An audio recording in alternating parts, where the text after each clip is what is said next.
네, 안녕하세요. 스모크 동영상 강좌를 시작해 보도록 하겠습니다. 저번 시간에는 스모크에서 프로젝트를 만들어서 어떻게 스모크가 시작되는지에 대해서 배워봤고요. 오늘 이 시간에는 스모크 UI에 대해서 알아보도록 하겠습니다. 스모크 UI는 처음에 프로젝트를 만들면 이렇게 진행이 되어 있고요. 스모크 UI를 보시면 예전에 기존의 스모크를 사용하셨던 유저분들은 바뀐 UI로 좀 낯설어 하실 수가 있어요. 하지만 기존 소스 에어리어와 타임라인 베이스는 똑같기 때문에 그렇게 신경 안 쓰셔도 될 것 같고요. 미디어 라이브러리가 예전에는 안에 있었죠. 로드에서 불러왔다면 지금 미디어 라이브러리는 이렇게 왼쪽 바깥편에 존재하기 때문에 좀 더 클립을 찾거나 아니면은 좀 더 편집을 하거나 그럴 때 쉬운 작업 환경을 제공해 준다고 보실 수가 있습니다. 그리고 타 편집 툴을 사용하셨던 유저분들은 낯설지 않는 UI이기 때문에 쉽게 편집 환경을 제공한다고 보실 수가 있습니다. 그러면 이제 미디어 라이브러리에 대해서 한번 알아보도록 할게요. 미디어 라이브러리 같은 경우는 클립을 저장하는 공간이라고 보시면 돼요. 기본적으로 프로젝트를 만들게 되면 디폴트 라이브러리라고 하는 생성이 되고 시퀀스라는 클립이 하나 만들어지는 걸 보실 수가 있는 거죠. 이거는 그냥 비어있는 그냥 아무것도 없는 그냥 클립이라고 보시면 되고요. 만약에 제가 여기다가 이제 작업을 하는데 드라마 작업을 만약에 한다. 그러면은 A라는 드라마가 있다. 그러면 A라는 드라마 안에 뭐 1부, 2부, 3부, 4부 이렇게 횟수로 작업을 하잖아요. 이제 그렇기 때문에 제가 만약에 A라는 드라마 프로젝트 안에서 작업을 할 거라면은 그 드라마에 대한 회차 폴더를 만들어서 제가 그 폴더 안에다가 클립을 저장하거나 하실 수가 있겠죠. 만약에 폴더를 저장을 하고 만들고 싶다면 이 디폴트 라이브러리가 선택되어 있는 상태에서 오른쪽 클릭을 누르시면 New라고 보이죠. 그럼 New라고 보이면 여기 폴더가 있고 라이브러리가 있습니다. 일단 상위 라이브러리를 하나 만들어 주시는 거죠. 그래서 라이브러리 이렇게 만들어서 나는 1부다. 그러면 1이라고 제가 폴더 네이밍을 지정을 하고 엔터를 치면 라이브러리가 하나 만들어지는 걸 보실 수가 있습니다. 그럼 이제 이 1부라는 라이브러리 안에 뭐 소스 클립도 있을 거고 최종 작업이 된 파이널 클립도 있을 거잖아요. 그러면 이 1부라는 라이브러리 안에 또 폴더를 만들어주고 싶다면 똑같이 오른쪽 버튼을 클릭해서 New를 만들어서 폴더를 만들어 주실 수가 있습니다. 그럼 이제 이 1이라는 라이브러리 안에 폴더가 하나 생성이 되는 거겠죠. 저는 이 폴더 이름을 소스라고 저장을 해 놓으면 제가 작업을 할 때 소스 클립만 여기에 저장을 하는 거겠죠. 그럼 내가 최종 작업된 뭐 결과물을 저장을 하고 싶다면 이것도 똑같이 폴더를 하나 만들어서 파이널이라고 폴더를 만들게 되면 소스 폴더와 파이널 폴더를 만들었기 때문에 좀 더 나중에 작업물을 찾는데 좀 더 편하게 작업물을 쉽게 찾으실 수가 있겠죠. 만약에 2부 라이브러리도 만들고 싶다 하시면은 똑같이 New를 눌러서 라이브러리를 만들어 주실 수가 있죠. 이런 식으로. 이렇게 폴더별대로 라이브러리 별대로 제가 이렇게 만들어 줄 수 있기 때문에 나중에 작업물을 찾거나 작업물을 수정할 때 굉장히 편하게 작업 환경을 제공해 준다고 보실 수가 있는 거죠. 그럼 저는 지금 클립이 없기 때문에 한번 클립을 불러와 보도록 하겠습니다. 기본적으로 스모크는 밑에 4가지의 탭으로 이루어져 있는데요. 밑에 보시면 미디어 허브, 컨펌, 타임라인, 툴스 이렇게 4가지의 탭으로 이루어져 있는데 탭을 누를 때마다 이렇게 UI가 바뀌는 걸 보실 수가 있는 거죠.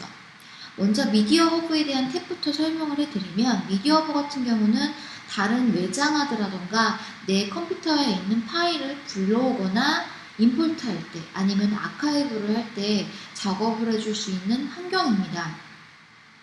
미디어 허브에서 내가 파일을 임포트해서 불러오시거나 아니면은 다른 프로젝트에 있는 클립도 불러오실 수가 있는 거죠. 그리고 나중에 아카이브를 할 때도 작업을 해주실 수 있는 환경이 미디어 허브라고 보시면 됩니다. 그리고 옆에 있는 컴펌 탭 같은 경우는 어떤 기능을 하냐면 다른 타 편집 툴에서 만든 타임라인을 임포트해서 불러오실 수 있는 공간입니다. 뭐 파이널 컷 프로의 XML 파일이라던가 아니면 아비드 미디어 컴포저 아니면은 어도비 프리미어 프로의 AAF 파일을 임포트해서 스모크해서 그대로 편집 작업을 하실 수 있는 공간이 컴펌 탭이라고 보시면 되고요. 그리고 옆에 타임라인 같은 경우는 편집을 하거나 아니면 스모크에서 합성이라던가 트랜지션 효과를 줄 때 타임라인 탭에서 모든 작업을 하실 수가 있습니다. 그리고 툴스택 같은 경우는 이펙트라던가 필터링이라던가 트랜스폼 같은 기능을 하실 수 있는 공간인데요. 기본적으로도 하실 수가 있고요. 아니면 나중에 타임라인에서 좀 더 디테일하게 작업을 하실 수도 있기 때문에 편한 방식으로 원하는 탭으로 들어가서 작업을 해주시면 될 것 같습니다. 그러면 저는 이미지가 없기 때문에 미디어브라는 공간에서 한번 이미지를 불러와 보도록 할게요. 임포트는 나중에 제가 다시 알려드릴 거기 때문에 그냥 간단하게 저는 바로 불러와 보도록 하겠습니다. 이 트래킹 미디어라는 폴더를 내가 이렇게 끌어서 드래그 앤 드롭으로 가져오실 수도 있고요. 아니면 내가 원하는 폴더를 선택을 하시고 저는 이제 이렇게 불러졌네요. 지우실 거면 여기 딜리트를 눌러서 지워주셔도 되고요. 제가 1부라는 폴더 안에 트래킹 메디아라는 폴더를 불러오겠다면 폴더를 선택을 하시고 바로 임포트를 눌러주시면 바로 이렇게 트래킹 미디어라는 폴더가 임포트 된 거를 보실 수가 있는 거죠. 그래서 타임라인 탭으로 넘어가시면 아직은 안 보이죠. 왜냐면 지금 소스라는 폴더를 보고 있기 때문에 보이지 않는 거고요. 내가 트래킹 미디어 폴더를 보고 싶다면 이거를 눌러주시면 트래킹 미디어에 대해서 이미지가 보여지는 거를 확인하실 수가 있습니다. 그러면 이렇게 트래킹 미디어에 대한 클립을 이렇게 불러오실 수가 있는데 지금은 클립이 조금이니까 쉽게 이렇게 불러왔던 거고 만약에 작업을 하다가 막 작업물이 막 이런 식으로 클립들이 이런 식으로 있다. 그러면 나중에 나는 클립도 찾기 힘들고 좀 더 클립들을 좀 간단하게 어레인지 시켜주고 싶다 하시면은 여기 톱니바퀴 있습니다. 이게 설정창인데 소스 에어리어에 대한 설정창이 여기서 정해주실 수가 있습니다. 그럼 이걸 꾹 누르시면 여기 어레인지라고 보이시죠? 그래서 내가 원하는 옵션으로 클립에 대한 정렬을 해주실 수가 있는 거죠. 이렇게. 그래서 클립이 굉장히 많았을 때 정렬시켜줄 때 굉장히 유용하게 사용하실 수가 있는 기능입니다. 이 설정창은 많은 기능을 하실 수가 있는데요. 여기서 바로 내가 컬러 소스, 솔리드 바를 만들어 주실 수가 있어요. 저는 뭐 기본적인 화이트 솔리드와 여기에 대한 듀레이션과 아니면은 레졸루션을 설정을 해서 바로 크리에이트를 만들어 주시면 이렇게 화이트 프레임이 만들어지는 것도 보실 수가 있습니다. 이 설정창에서 소스 에어리어에 대해서 정렬이라던가 이름이라던가 수정이라던가 다양한 작업을 해줄 수 있는 공간이 이 설정창이라고 보시면 되고요. 미디어 라이브러리 안에도 똑같이 설정창이 존재하는 걸 확인하실 수가 있죠. 미디어 라이브러리 안에도 굳이 마우스 오른쪽 키를 누르지 않아도 여기 New를 눌러주시면은 라이브러리와 폴더를 만들어 주실 수도 있고요. 아니면은 좀 전에 보여드렸던 솔리드라던가 아니면은 컬러바라던가 노이즈 다양한 시퀀스를 만들어 주실 수가 있습니다. 그리고 클립에 대해서 뭐 수정이라던가 아니면은 중요한 클립이라면 그 클립에 대한 락을 걸어서 클립에 대해 삭제를 방지도 하실 수가 있는 거겠죠. 그러면 소스 에어리어에 대해서 이런 식으로 작업을 하실 수가 있고요. 소스 에어리어 같은 경우는 내가 원하는 클립을 가져와서 놓는 공간이라고 보시면 되겠죠. 저는 트래킹 미디어에 대해서는 이런 식으로 클립이 있는 거고 이제 소스 파일을 불러오겠다면 소스 폴더를 선택을 해서 미디어부에서 뭐 불러오실 수가 있겠죠. 저는 만약에 뭐 뷰티 페이스라는 폴더에서 이미지를 불러오겠다면 선택을 해서 임포트를 하시면 바로 소스 폴더 안에 이렇게 그린 스크린에 대한 클립이 임포트돼서 불러온 거를 확인하실 수가 있는 거죠. 그래서 폴더별대로 바로 내가 선택해서 볼 수가 있기 때문에 좀 더 작업물을 직관적으로 보실 수가 있는 거고요. 그리고 밑에 있는 타임라인은 내가 편집이라던가 합성 작업을 할 때 사용할 수 있는 탭입니다.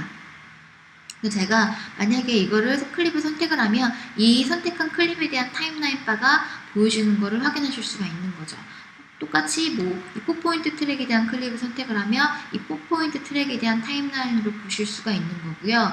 제가 이 클립을 너무 작게 보이잖아요. 좀 더 큰 플레이어 창으로 보고 싶다 하시면은 지금 옵션엔 제가 꺼놨는데 스모크 환경 설정을 따로 해주셔야 돼요. 이 오토데스크 스모커를 눌러주면 프리퍼런스라고 있거든요. 이거를 딱 눌러주시면 프리퍼런스 창이 나타나고요. 여기 보시면은 스와이프 바가 있어요. 스와이프 바를 눌러주고 제 클로즈를 눌러주고 나서 이 클립을 플레이어 창에서 보고 싶다면 원하는 클립을 선택을 해주고 여기 옆에 바가 생긴 걸 보실 수가 있어요. 이거를 툭 치시면 이렇게 플레이어 창으로 바로 넘어가죠. 그래서 좀 더 큰 창으로 이미지를 보실 수가 있는 거죠. 만약에 나는 플레이어 창 안에서 다른 클립을 보고 싶다 하시면 바로 이렇게 선택을 해주시면 돼요. 그러면 바로바로 다른 클립을 플레이어 창에서 보실 수가 있는 거죠. 이렇게 쉽게 플레이어 창에서 플레이어 창과 썸네일 뷰로 이동하실 수가 있는 거고요. 내가 썸네일 뷰로 가고 싶다 하시면은 여기서 선택을 해주셔도 돼요. 제가 보시면은 썸네일 뷰로 갈 건지 아니면은 플레이어 창으로 갈 건지 아니면은 나중에 편집 작업을 할 때 소스와 시퀀스 뷰로 볼 건지 아니면은 트레이 피치 뷰라고 해서 나중에 편집 작업을 할 때 레퍼런스에 대해서 이미지를 맞춘다거나 그럴 때 트라이 피치 뷰를 사용하실 수가 있는 거고요. 아니면 헤드케일에 대한 트림 뷰를 보실 수가 있습니다. 저는 그냥 간단하게 이렇게 썸네일 뷰로 봤는데 이렇게 선택을 해주셔야 되잖아요. 여기 옆에 보시면 이 기능에 대한 단축키도 보는 걸 확인하실 수가 있어요. 물론 여기서 선택을 하셔도 되고요. 나는 좀 더 쉬운 방법으로 선택을 하고 싶다 하시면은 똑같이 프리퍼런스로 넘어가시면 여기에 레이아웃 셀렉션 오버레이라고 있어요. 이거를 켜주시고 나서 제가 클로즈를 눌러주고요. 옆에 팔을 이렇게 퉁 치시면은 좀 전에 제가 켰던 레이아웃에 대한 오버레이가 딱 나타나요. 저는 플레이어 창에 보고 싶다면 플레이어 창으로 바로 가서 보실 수가 있고 아니면 썸네일로 보고 싶다면 썸네일 뷰로 바로 가서 보실 수가 있는 거죠. 좀 더 쉽게 이렇게 뷰창을 선택해서 보실 수가 있습니다. 이거는 프리퍼런스 안에서 조절을 해주시면 될 것 같고요. 그리고 밑에 있는 타임라인 같은 경우는 나중에 좀 더 자세하게 설명해 드릴 텐데 간단하게 설명해 드리면 편집 작업이라던가 아니면은 내가 자막이라던가 아니면 합성 작업, 트랜지션 작업 등 좀 더 디테일한 작업을 할 때 타임라인이라는 공간 안에서 작업을 해주실 수가 있습니다. 이제 오늘은 스모크 UI에 대해서 배워봤고요. 다음 시간에 좀 더 클립을 어떤 식으로 불러와서 작업이 되는지에 대해서 나가보도록 하겠습니다. 감사합니다.